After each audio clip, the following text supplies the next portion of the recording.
पत्रकारिता के लिए सबसे जरूरी माना जाता है, लेकिन नॉर्वे की एक युवा पत्रकार ने इसी सत्य की धज्जियां उड़ाने की कोशिश की। पिछले 24 घंटे से हमारे देश में नॉर्वे की एक पत्रकार या फिर कह लीजिए एक सोशल मीडिया एक्टिविस्ट की बड़ी चर्चा हो रही है, और इस एक्टिविस्ट का नाम है हेल लंग। ये नॉर्वे के एक अखबार की पत्रकार है।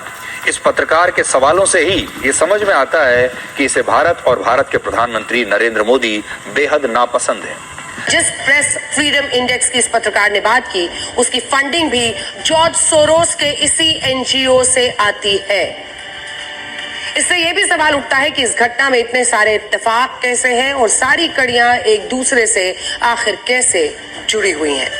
एक और अजीब बात यह है कि इस पत्रकार ने अपने पूरे 4 साल के करियर में इससे पहले कभी प्रेस फ्रीडम, मीडिया सेंसरशिप, पत्रकारों पर हमले या वर्ल्ड प्रेस फ्रीडम इंडेक्स इनका मुद्दा कभी नहीं उठाया। अगर भारत में प्रेस फ्रीडम नहीं होती तो क्या इतनी भारी संख्या में स्वतंत्र मीडिया चैनल और यूट्यूबर्स हर रोज सरकार की नीतियों का विश्लेषण कर पाते? अगर भारत का मीडिया स्वतंत्र नहीं होता तो क्या हेले लैंग भारतीय यूट्यूबर्स को आज इंटरव्यू दे पाती? बहुत इंटरव्यू दिए उन्होंने आज। अगर भारत का मीडिया स्वतंत्र नहीं होता तो अभी सोशल मीडिया पर जो लोग हमारे विश्लेषण को देखकर अपने विचार लिख रहे हैं, क्या वो खुलकर ऐसा कर पाते? दोस्तों, आपको पता है किसी देश का लोकतंत्र अगर ख़त्म होता है, वो धीरे धीरे डूबता है, तो उसके पीछे मीडिया का भी बड़ा हाथ होता है। ऐसा कहते हैं ना कि लोकतंत्र में नेता सवाल पूछना बंद कर दे, वो इतना घातक नहीं होता है जितना घातक देश का मीडिया सरकार से सवाल पूछना बंद कर दे तब होता है। और हमारे देश में तो आप सभी को पता ही है। अब आपको मैं इस देश की मीडिया की एक और हकीकत बता देता हूं जो काफ़ी ज़्यादा चर्चा का विषय बनी हुई है। मोदी जी नार्वे गए हुए थे। नार्वे दुनिया का सबसे स्वतंत्र प्रेस वाला देश है, यानी कि वहाँ पर उसके ऊपर कोई पाबंदी नहीं है, कोई दबाव नहीं है, कोई प्रेशर नहीं है। यानी कि दुनिया का नंबर 1 देश है प्रेस के मामले में, आप सभी को पता होगा।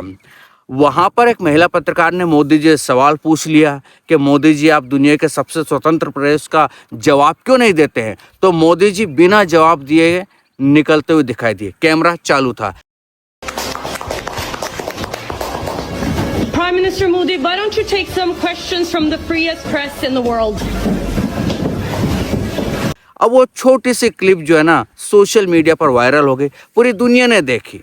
सवाल उठने लगे कि आखिरकार मोदी जी सवालों से भागते क्यों है, क्योंकि हमारे देश में भी आप सभी को पता है उन्होंने कोई प्रेस कॉन्फ्रेंस नहीं की। एक बार उन्होंने प्रेस कॉन्फ्रेंस में बैठे थे वो, लेकिन जवाब नहीं दिया। हाँ, वो अपने चहेते पत्रकारों को इंटरव्यू देते रहते, लेकिन प्रेस कॉन्फ्रेंस और इंटरव्यू में ज़मीन आसमान का फ़र्क होता है, ये बात आप सभी को पता है। और जो इंटरव्यू देते हैं वो भी कई बार तो ऐसे लगते हैं जैसे स्क्रिप्टेड है, क्योंकि सवाल बिल्कुल सेम नज़र आते हैं। और जो न्यूज़ नेशन में दीपक चौरसिया थे ना, उस समय तो कुछ सवाल स्क्रिप्टेड जो थे वो क्लियर भी हो गए थे, देखो ये पूछना है वो। खैर, वो हम उस पर बात नहीं करें। लेकिन जैसे ही मोदी जी की छवि पर इफेक्ट पड़ने लगा, दुनिया में उनकी वो क्लिप वायरल होने लगी, सब जगह देखी, हमारे देश में भी सवाल उठने लगे, विपक्ष सवाल उठाने लगे कि देखिए मोदी जी मीडिया वालों से भाग रहे हैं, देखो हमारे देश की नाक कटवा रहे हैं, बहुत सारी चीज़ें।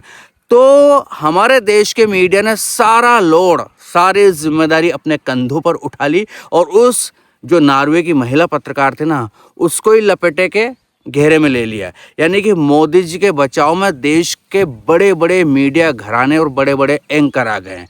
अब जॉर्ज सोरोस का भी कनेक्शन निकाला जा रहा है कि जो पत्रकार है और जो फ्रीडम इंडेक्स जो संस्था है उसको जॉर्ज सोरोस फंड करते हैं। कोई कह रहा है कि देश विरोधी प्रोपेगेंडा, मतलब प्रोपेगेंडा वाली पत्रकार है वो। तो कोई कहता है कि दरअसल मोदी जी को बदनाम करने के लिए सवाल पूछे गए। यानी कि सीधे तौर पर इस देश का मीडिया, जिसके खुद की रैंक 157 वाले नंबर पर हैं 180 देशों के दरमियान, और लगातार फिसलते जा रही है। कभी ऐसे सवाल नहीं पूछे हैं कि जिससे सरकार खुद असमंजस में आ जाए, या सरकार से सवाल पूछने तो छोड़िए, सरकार का मामला इतना है, सरकार का बचाव इतना करते हैं कि दुनिया को ये लगता है कि यार ये मीडिया है या दरअसल PR एजेंसियां हैं या सत्ता के चैनल हैं। अब पूरा मीडिया बताओ उस महिला पत्रकार को गरिया रहा है। महिला पत्रकार अगर सवाल कर ले तो क्या गलत है? और अगर मान लो प्रोपेगेंडा वाला सवाल था, मान लो मोदी जी नहीं डरते, नहीं चमकते हैं, वो सवालों का जवाब देना चाहते, तो आराम से उस सवाल को ले सकते थे, जवाब दे सकते थे, भले ही जो भी है। लेकिन उसके बाद जो भारत का अधिकारियों का वहाँ ग्रुप गया था मोदी जी के साथ, वो प्रेस कॉन्फ्रेंस करते हैं, वहाँ भी सवाल क्या पूछा जाता है और वो जवाब दे रहे हैं, भारत की महत्ता बता रहे हैं, भारत के बारे में कि भारत गांधी का देश है। बेटा उधर रहे, भारत गांधी का देश है, भारत जो है मानवाधिकारों की रक्षा करता है, 5000 साल पुरानी सभ्यता, बहुत सारी चीज़ें हैं। यानी कि सवाल पूछा गया है मानवाधिकार का जो उल्लंघन होता है उसको लेकर, लेकिन जवाब कुछ ही दिया जा रहा है। खैर, उसके बारे में बहुत सारी बातें हो रही है, दुनिया कह रही है कि क्या सवाल पूछा और क्या जवाब दिया जा रहा है। लेकिन दरअसल आप सोचिए कि एक पत्रकार को 70 सवाल करना चाहिए, 70 सवाल ना करते हुए वो पत्रकार दरअसल उस पत्रकार से सवाल कर रहा है जो 70 सवाल कर रहा है। समझ रहे हो आप? और उसके बाद जो ट्रोलर्स रहते हैं ना, जो भक्त टाइप के लोग हैं ना, वो उस महिला के नहाते हुए की एक फ़ोटो जो उन्होंने कभी डाली होगी उसको लेकर कमेंट कर रहे हैं कि ये हैं पत्रकार, देखो इस तरह के कपड़े, देखो पहनावा देखो। अरे उधर उनका ये आम पहनावा है, उनके लिए कोई ये बड़ी बात नहीं है।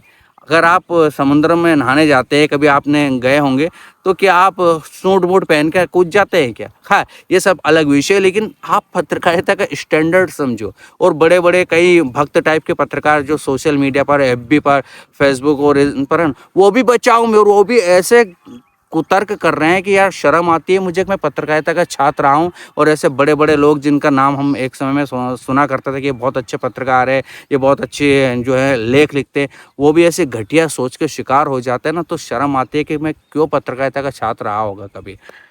खैर, ये सब चीज़ें आप मीडिया को समझ रहे हो, तो मैं सबसे बड़ी बात ये कह रहा हूँ कि देश के लोकतंत्र का अगर सबसे ज़्यादा कोई नुकसान कर रहा है तो वो है इस देश का मीडिया। 70 सवाल पूछना चाहिए था, लेकिन वो दरअसल नॉर्वे के उस पत्रकार को लपेट रहे हैं, और यहाँ तक कि जो प्रेस फ्रीडम इंडेक्स के आंकड़े जारी करते उस संस्था को लपेट रहे हैं, उस संस्था पर सवाल खड़े कर रहे हैं।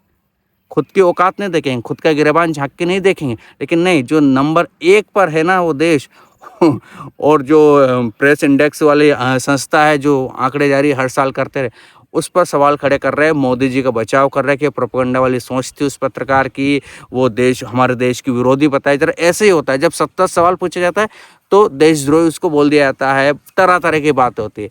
ये हमारे देश के मीडिया का स्टैंडर्ड हो चुका है।